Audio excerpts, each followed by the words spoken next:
Bonjour YouTube, aujourd'hui je vais vous parler des multitools que l'on peut mettre dans son EDC.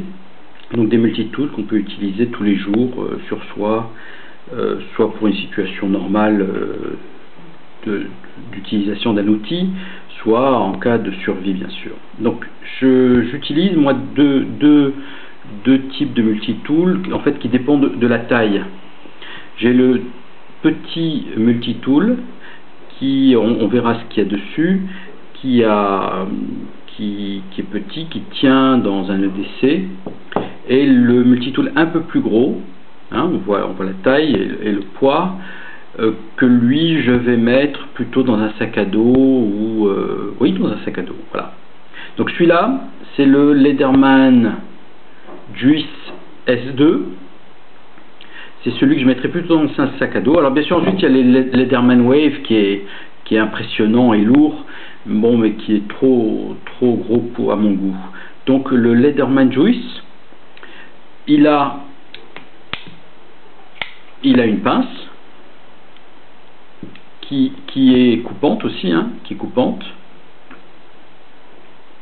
Il a des tournevis plats, 3 types de tournevis plats, hein, plusieurs tailles. Il a un tournevis cruciforme et il a bien sûr une lame. Et ce qui fait l'intérêt du Leatherman Juice, c'est que en plus de l'ouvre-boîte et de l'ouvre-canette, il a un ciseau. Et un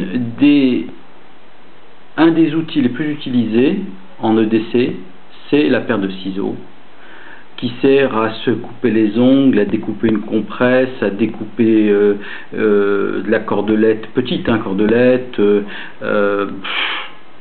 En fait, quand j'utilise mon multitool, c'est en général pour le ciseau. D'accord? Donc ça, c'est le Leatherman Juice S2. Ensuite, on a actuellement le Leatherman Squirt PS4, qui est une évolution de l'ancien Leatherman Squirt P4. L'ancien Leatherman Squirt P4, et vous verrez pourquoi est-ce que mon multitool est dans cet état. L'ancien Leatherman Squirt P4 n'avait pas de ciseaux. Alors ils ont corrigé ça en sortant le Leatherman Squirt PS4. Donc pareil, une pince. Et là on voit une différence avec le Leatherman Juice, c'est que la pince a un ressort qui la ramène à l'ouverture. Donc quand on fait du travail dextérité, c'est très bien qu'elle s'ouvre toute seule. Ensuite, on a une toute petite lame, bon ben inutile hein, bien sûr. On a une lime, bon inutile aussi, mais sur celui-là, on a des petits ciseaux tout petits qui permettent effectivement de découper du fil, de se couper les ongles, de couper une compresse. Donc en EDC, la taille de ce multitool est très intéressante. Ensuite, on dispose de deux outils, un demi cruciforme et un plat, avec ici un ouvre-bouteille. D'accord? Donc, c'est celui-là que j'avais en Everyday Carry, en EDC, et c'est celui-là que je mets dans un sac à dos. D'accord? Alors, maintenant, pour une question de poids et de taille, hein, maintenant, j'ai vu un site web et une vidéo de quelqu'un qui nous modifie ce Squirt PS4. Donc en fait, il ne faut pas partir de celui-là qui est rifté, il faut partir du Squirt PS4. Donc vous voyez ici, Squirt PS4 qui a des vis Torx. Donc avec du Torx, on peut l'ouvrir et le démonter. Donc en partant de ce PS4 et de mon vieux Squirt P4 que j'ai ouvert, et j'ai récupéré dans mon Squirt P4, j'ai récupéré deux outils supplémentaires. J'ai récupéré le poinçon et le petit tournevis plat qui en fait viennent de là. Celui-là, bon, le Squirt PS4 c'était rifté, donc je l'ai meulé, je l'ai ouvert, j'ai récupéré ces deux outils, j'ai démonté le Squirt PS4 et je les ai remontés. Et aujourd'hui, à la place de la lime, donc j'ai retiré la lime qui m'était totalement inutile et j'ai monté ces deux outils, ce qui fait qu'aujourd'hui, dans mon petit Squirt PS4, je me retrouve avec une panoplie d'outils impressionnante. Et je vous montrerai dans une autre vidéo à quoi me sert cet outil pour démonter quelque chose d'assez important. D'accord?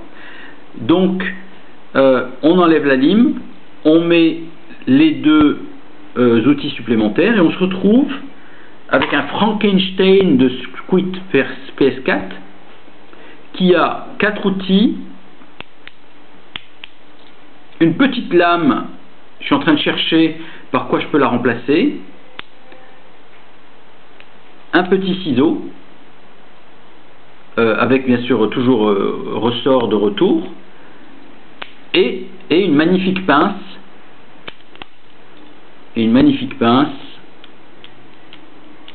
pour travailler. Donc ça, c'est dans mon essai, et il ne me quitte jamais, je l'ai toujours sur moi, et croyez-moi, les 4 outils, le ciseau et la pince, sont d'une utilité redoutable. Donc voilà, je voulais vous montrer comment on peut fabriquer un Squirt PS4 modifié en utilisant un vieux Squirt P4. Alors la seule chose qu'il faut bien voir, c'est qu'il faut un chasse-goupille pour pas passer beaucoup de temps. Il faut un chasse-goupille qui rentre dans le trou du Squirt PS4 pour pas perdre de temps à essayer à la main de mettre le boulon et l'écrou. N'oubliez pas, utilisez un chasse-goupille du diamètre intérieur et vous irez vite. Et deuxième chose, n'oubliez pas d'acheter, si vous voulez le faire, le Squirt PS4 qui dispose des vis Torx pour pouvoir le remonter, parce qu'avec le Squirt PS4 qui a des rivets, il faut re-rifter après avoir fait sauter les rivets, et c'est quasi impossible, alors qu'ici deux outils Torx, on démonte, on remonte, et voilà le résultat. Donc je vous remonte une dernière fois le résultat.